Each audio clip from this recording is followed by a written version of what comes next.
c'est un appel à une compréhension réaliste de ses capacités. En disant, mais essaye pas de sauver tout le monde, Gugus, t'es déjà pas capable de te sauver toi-même, rends-toi en compte, déjà, sois réaliste en fait, sois juste réaliste. Maintenant que tu t'es rendu compte de tes capacités, c'est-à-dire en fait surtout de ton absence de capacité, qu'est-ce que tu peux faire? Qu'est-ce qui te reste comme option? Maintenant que tu t'es rendu compte de ça, il y a un certain nombre d'options dans la voie bouddhiste qui vont se fermer toutes seules, en disant, bah, du coup, en fait, toutes ces options-là, ce n'est pas réalisable pour toi. Donc qu'est-ce qui te reste?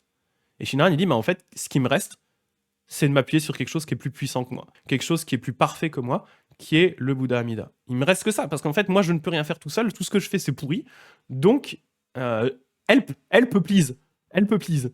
Moi, je dis toujours, hein, Shinran, ce qui est intéressant avec la compréhension de Shinran, c'est que dans la plupart des textes bouddhistes et des enseignements bouddhistes, on va vous mettre du côté des bodhisattvas. On va vous encourager à aller du côté des bodhisattvas, à émuler les bodhisattvas.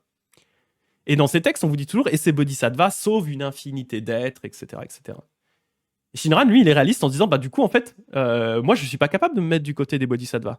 Par contre, il y a l'autre option, qui est de se mettre du côté des êtres qui sont aidés par ces bouddhas et ces bodhisattvas. Dans tous ces textes où on vous dit, ils sauvent une infinité d'êtres partout, là, bah je vais me mettre dans le côté des infinités d'êtres partout, là.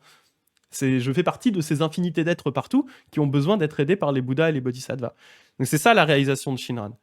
Mais derrière, ça, voilà, à nouveau, ça ne veut pas dire qu'il ne faut rien faire dans cette vie-ci. Mais c'est qu'une fois qu'on a compris ça, on dit, bah ok, quelles options il me reste? Shinran, il dit, bah, il y a cette option qui existe, voilà. Pour les gens ratés comme nous, les ratés de la voie bouddhiste, il y reste une option, c'est celle-là, voilà. On peut faire quelque chose avec. Et c'est une option qui marche, c'est une option qui va aussi vous aider à vous transformer dans cette vie-ci, qui va vous... parce que vous allez être en permanence en contact avec la compassion et la sagesse du Bouddha, vous allez vous transformer, vous allez devenir meilleur. Et voilà, c'est une option qui reste viable pour les personnes qui a justement été conçue pour les personnes qui ne sont pas capables de réaliser la voie bouddhiste. Voilà.